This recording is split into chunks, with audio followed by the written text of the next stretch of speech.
right, let's sync this up.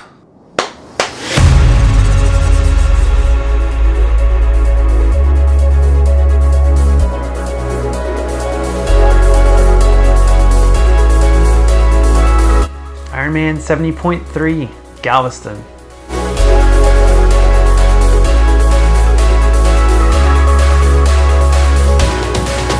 Did not go exactly as I planned.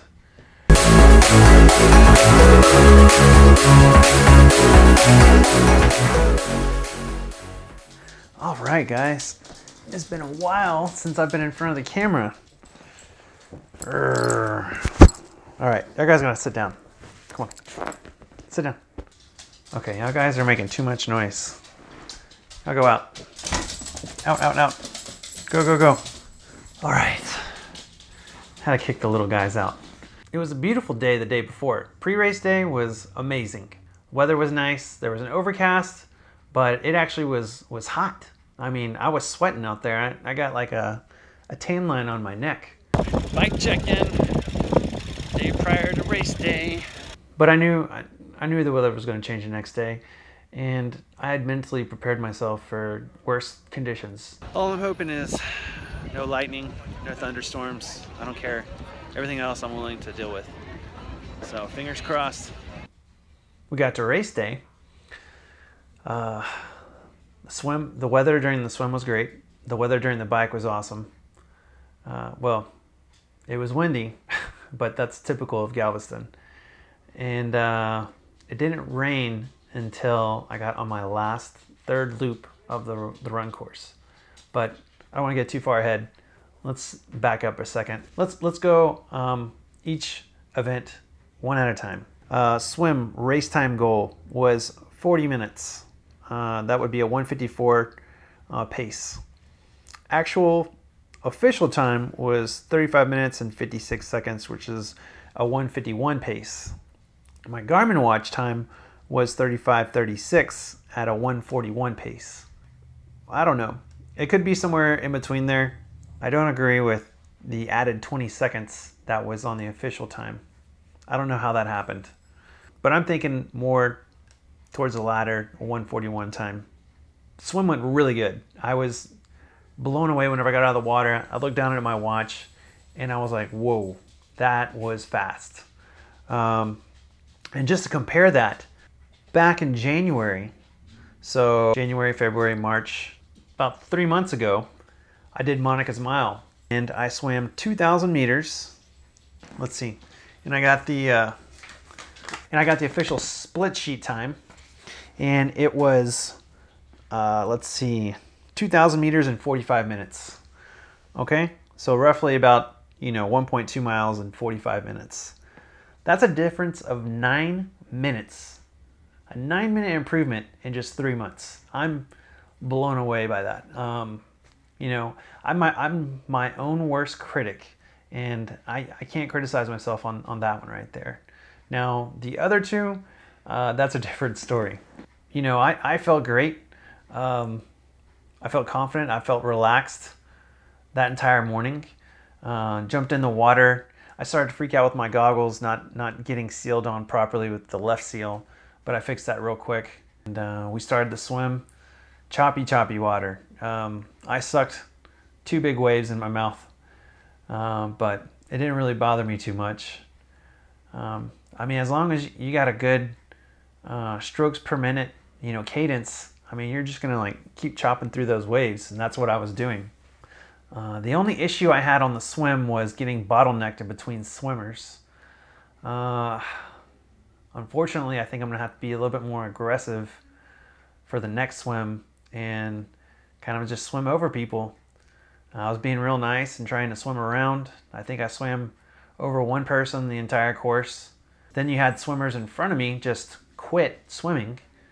And, my sighting was going along really good. I was going straight line pretty much for the most part. I think there was 2 spots on the swim course where I kind of veered off to the left unintentionally. The other times that I had to veer, that was intentionally where I was trying to avoid swimmers. Anyways, but yeah, the swim, I felt super strong. I was loving the open water swim. That was only my second open water swim ever in a race, and I was impressed with myself. I was, you know, I didn't expect to swim that fast, and I felt like I could have kept on going. And now let's talk about the bike. So my bike race goal time was 2 hours and 45 minutes. I think that averages out to about 20.4 or 20.5 miles per hour. However, my actual time was 2 hours and 52 minutes. And I can contribute that to one big thing. So I got out of the water. Transition time, let's see, what was my transition time? T1 was 5 minutes. About 5-10 minutes into being on the bike, my stomach got upset from those 2 big waves that I sucked in on the swim course. I think that salt water was like swashing around, and I don't know, it started to bother me whenever I started taking in my nutrition on the bike. So I kind of like tried to let my stomach settle, didn't take any liquids or foods in for about 20 minutes, and then just started to slowly drink on some fluid, take in some fluids, and then I gave it about 10 more minutes, and then I tried a little bit of some of my Cliff Bar. You know, it would come and go on the bike. You know, it would feel fine for a little bit, and then it would start to bother me. I think my watt goal to start off with was 180 watts average, and I was averaging more around 170. And I got to the halfway point, had a tailwind, a tail crosswind going out, and then the winds changed just slightly, and it was pretty much a dead-on headwind coming back. Clouds were rolling in. It looked like the storm was getting closer and closer, coming back from the turnaround. And yeah, it was rough. I had my teammate Courtney Siglo. She passed me up, and I think that kind of fired me up there, and gave me a little bit of motivation to kind of like kick it up and put it into a tougher gear. And that's what I did. I caught up to her, and we talked for a little bit, and I decided to keep on pushing.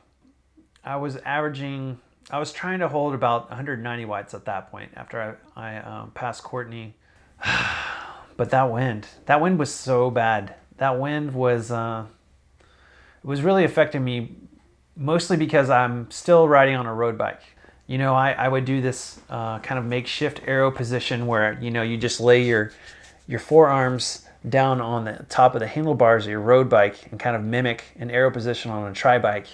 And I noticed that instantly gave me 2 miles per hour right there, putting out the same watts. And it was so frustrating having people passing me that were in my age group, because I could see their age on their calf, and they were all on tri-bikes. I don't think I had too many people on road bikes pass me on the bike course. I guess my takeaway from that is don't try and drink the Galveston Bay water, and tri-bikes are always better than road bikes. So for the bike course, you know, I made the best out of it. I could have pushed it a little bit harder going out, you know, but 170 watts was all I had. That's, you know, mentally, I think I need to work on my mental toughness when it comes to discomfort and not feeling 100%. Bike race time goal was 2 hours and 45 minutes. Actual time was 2 hours and 52 minutes, a difference of 7 minutes. And my average mile per hour is 19.6 miles per hour.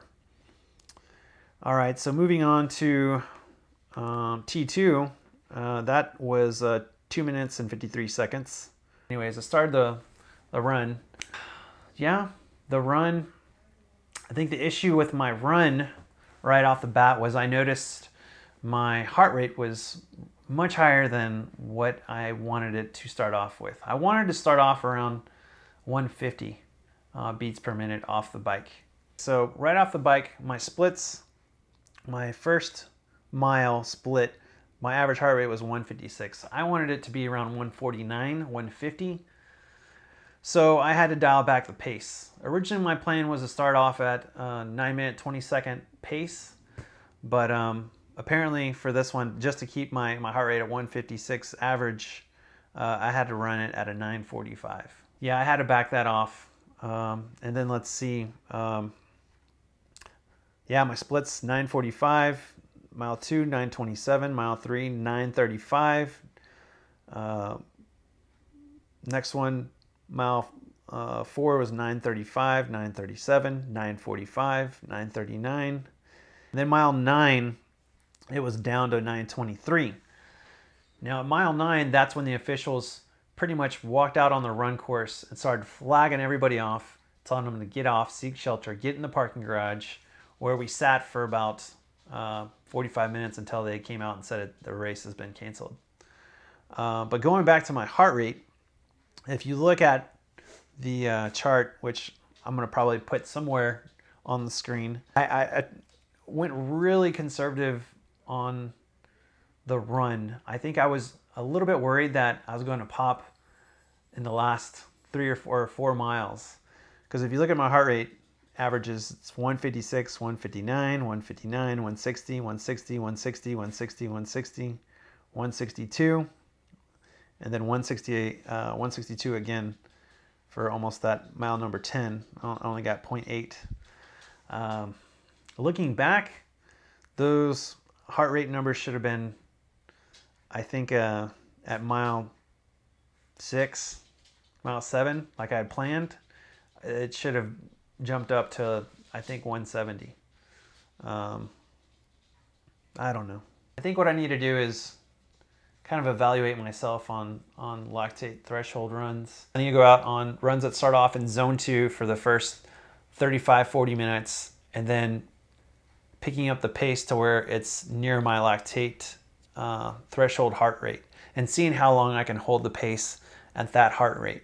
I think that'll give me more confidence and knowledge on what is actually possible, what my limitations are.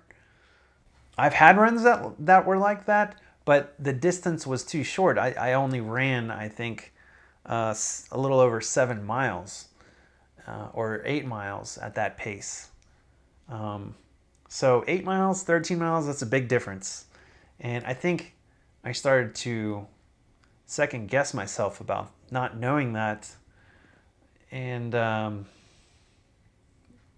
just decided to play it conservative. But I think next time, for my next half, I'm really going to try and lay it out there. Maybe if my heart rate gets too high, taking a minute walk, letting it settle back down, and then picking up the pace again. So maybe I'll just do that. That'll be my tactic for the next race. Run race time goal was sub 2 hour. Actual time was a DNF. I can't tell you because, like I said, they kicked us all off the course, told us to seek shelter, and then they canceled it. But according to the tracker with my chip, at 5 hours and 5 minutes, I was at 9.4 miles, and my average pace was a 9-minute, 1-second minute mile pace. However, I don't think that's accurate because I've talked to quite a few people and asked them what their athlete tracker Ironman official run pace time was versus what was on their Garmin. Everyone I talked to, it's a 30-second difference. So the Garmin's 30 seconds slower versus the tracker is 30 seconds faster. My Garmin watch pace was 9:34. So my goal pace was 9:09. So like I said, played it way too conservative. Just some things to work on. I can't beat myself up too much about it. But it was a great experience. I had a really good time. You know, I was bummed out about it at the end whenever I finally got in the truck. I was disappointed about how the race ended, but that disappointment kind of fizzled away really quick whenever I started to think about things. It's the first race of the season. Okay, yeah, it's my first half Ironman race. I wanted to cross that finish line. I didn't. Could I have? Yeah, without a doubt. Could I have done it in the time that I wanted? No. My finish time goal was a 5:30. I probably would have finished it in a 5:37. So, I've got some things to work on. I'm not going to, sit here and dwell on how my race got ruined in 2019 and I spent all this money and all this time training. So what? That training and all that time spent getting ready for it, it's not going to waste. It's going to be used for the next race. And, that's the kind of mentality I have about my whole season. I'm not going to let one crappy ending to my first race kind of put a damper on the whole season. It's just not worth it. You got to stay positive. Got to stay positive. The great thing about the Ironman organization is they offered us a $100 discount if we registered for another race this season. And I think they gave us like 2 or 3 weeks to register for one. So I'm moving forward. I've already purchased or registered for the Ironman 70.3 Waco. So you'll see me out there trying to meet that goal time. Hopefully the weather holds up. I know last year they had to cancel the swim because the river turned into a rapids, and I'm hoping that it doesn't repeat again. I want to do a half Ironman race from beginning to end. That's all I want. Give me some feedback, guys. Let me know about your first half Ironman race and how it went. Just leave some comments down below. Make sure if you haven't subscribed, subscribe down below and hit that little bell icon so you get notified anytime I make any new posts, any new videos. And yeah, appreciate you guys sticking around, waiting for this video. It took a long time. I apologize, but we're going to have a whole lot more stuff coming out, a whole lot more content. It's going to get a lot more educational now that I'm doing a lot more research and learning a whole lot more as I go on and continue this triathlon journey. I love it. I'm getting more committed to it. Hopefully I'm not getting obsessed with it, but I'm having fun, and yeah, we'll see what the future holds. All right, guys, later.